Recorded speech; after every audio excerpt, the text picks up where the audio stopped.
Hello everyone, welcome back to my YouTube channel. तो आज हम देखते हैं पल्लव भाग 3 से पाठ 4 हिंदी का, यानी जलाशय के किनारे कुहरी थी पाठ का प्रश्न उत्तर। प्रश्न है, जलाशय के किनारे कुहरी थी कविता का भावार्थ अपने शब्दों में लिखो। कवि सूर्यकांत त्रिपाठी निराला जी ने इस कविता में एक जलाशय को केंद्र बनाकर उसके चारों ओर हो रहे प्राकृतिक गतिविधियों का सुंदर वर्णन किया है। कवि कहते हैं, उस जलाशय के किनारे कोहरा छाया हुआ था। चारों ओर हरे नीले पत्तों से जलाशय घिरा हुआ था। जलाशय के पानी पर आम की डाल आकर लटकी हुई थी। चारों ओर अंधकार छाई हुई थी। किनारे बिल्कुल सुनसान थे और जुगनू का एक दल आकर यहाँ वहाँ चमकने लगा। उस समय पवन अपने साथ वन का सुगंध लिए बहने लगा। पवन के झोंकों से नारियल के पेड़ एक एक करके हिलने लगे और ताड़ के पेड़ को देख ऐसा लगता था मानो वह खड़े सबको देख रहा है। पपीहा अपनी मीठी आवाज़ से छिपकर पुकार रहा था। सियार मुक्त मन से इधर उधर घूम रहा था।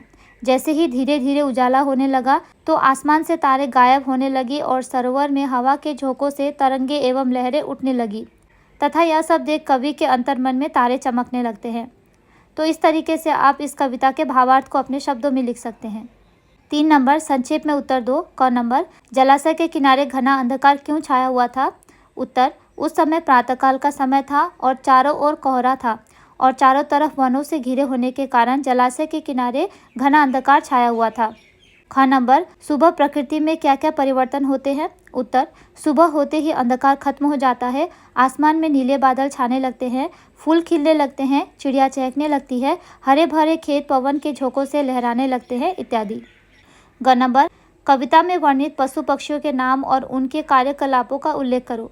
उत्तर, कविता में जुगनू, पपीहा और सियार जैसे पशु पक्षियों के नाम वर्णित है।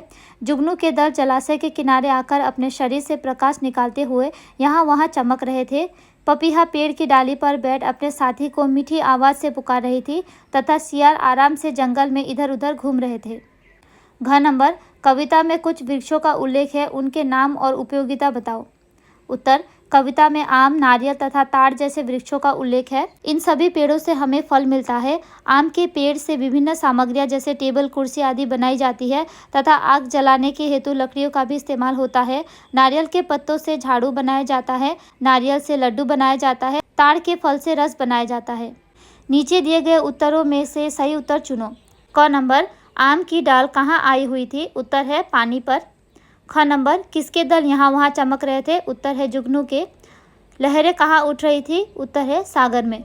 5 नंबर, पूर्ण वाक्य में उत्तर दो। क नंबर, कुहासा कहाँ छाया हुआ था? उत्तर, कुहासा जलाशय के किनारे छाया हुआ था। ख नंबर, हवा में किसकी सुगंध मिली हुई थी? उत्तर, हवा में वन की सुगंध मिली हुई थी। ग नंबर, पेड़ों की ओट में छिपकर कौन गा रहा था? उत्तर, पेड़ों की ओट में छिपकर पपीहा गा रहा था। घ नंबर, तारे कब छिप गए?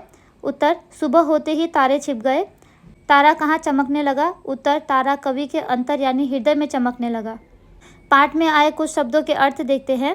कुहरी यानी कोहरा या कुहासा। जलाशय यानी जल से पूर्ण स्थान जैसे तालाब, सरोवर, पोखर आदि। डेरा यानी रहने का स्थान। जुगनू यानी जुगनी, खद्दोत यानी अपने शरीर से प्रकाश निकालने वाला एक कीड़ा। परिमल यानी सुगंध। मलय यानी वायु, हवा, पवन। दमके यानी चमकने लगे। ताड़ यानी ताड़ के पेड़। सियार यानी सियार, गीदड़। विचरते थे यानी घूमते थे। लहर यानी तरंग। ताक रहे थे यानी देख रहे थे। तो यह थे इस पाठ के प्रश्न उत्तर और कुछ शब्दों के अर्थ।